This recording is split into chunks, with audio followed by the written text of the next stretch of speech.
আসসালামু আলাইকুম। সবাই কেমন আছেন? আশা করি সবাই অনেক ভালো আছেন। আমিও আল্লাহর অশেষ রহমতে অনেক ভালো আছি। তবে আজকে আপনাদের সাথে একটা কথা শেয়ার করার জন্য আসলাম। সেটা হচ্ছে গিয়ে আমাকে অনেকে ইনবক্সে আইসা বলেন যে আপু আমি সুতা সেল করব কি না, আমি সুতা সেল করি কি না। আসলে আমি সুতা সেল করি না, আমি এই সুতার তৈরি প্রোডাক্ট সেল করি।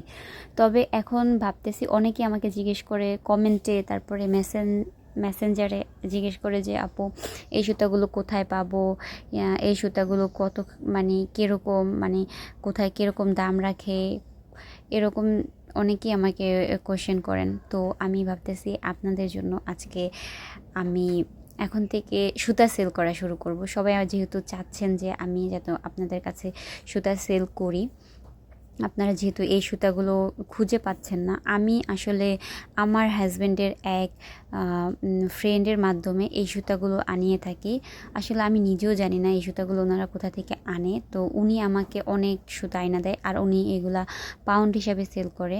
তো আমাকে উনি প্রায় বস্তায় বস্তায় সুতা আয়না দেয়। আমি যখন বলি, যতটুকু বলি আয়না দেয়। আমি সবসময় বেশি করে সুতা নিয়ে আসি। তো আমি ভাবতেছি এখন থেকে আপনাদের কাছে আমি সুতা সেল করব, আর অনেক কম প্রাইজে। অন্য অন্য অনেক পেজে দেখি যে সুতা মানে এত বেশি বেশি প্রাইসে সেল করে তারা, যার কারণে অনেকে মানে সুতা নিতেও চায় না। আর ম্যাক্রামের কাজ করতে গেলে আপনার প্রচুর সুতা লাগবে। যে কোনো কাজই করতে যান না কেন, আপনার মানে কাজ দেখার পরে বোঝা যায় না আসলে এখানে কতটুকু সুতা লাগছে, কিন্তু এখানে প্রচুর পরিমাণে সুতা লাগে। তো আজকে আপনাদের সাথে আমি এটাই বলার জন্য ভিডিওটা মেক করেছি যে আমি এখন থেকে আপনাদের কাছে সুতা সেল করব। আপনারা যারা সুতা নিতে আগ্রহী তারা আমাকে মেসেজ করবেন, আর কি কালারের সুতা চাই আমাকে সেটাও বলবেন। আমি সব কালারের সুতাই সেল করার চেষ্টা করব। আসসালামু আলাইকুম। আর আমার এই ভিডিওটি কেমন লেগেছে, এই স্টারটি সবাই অবশ্যই কমেন্টে জানাবেন।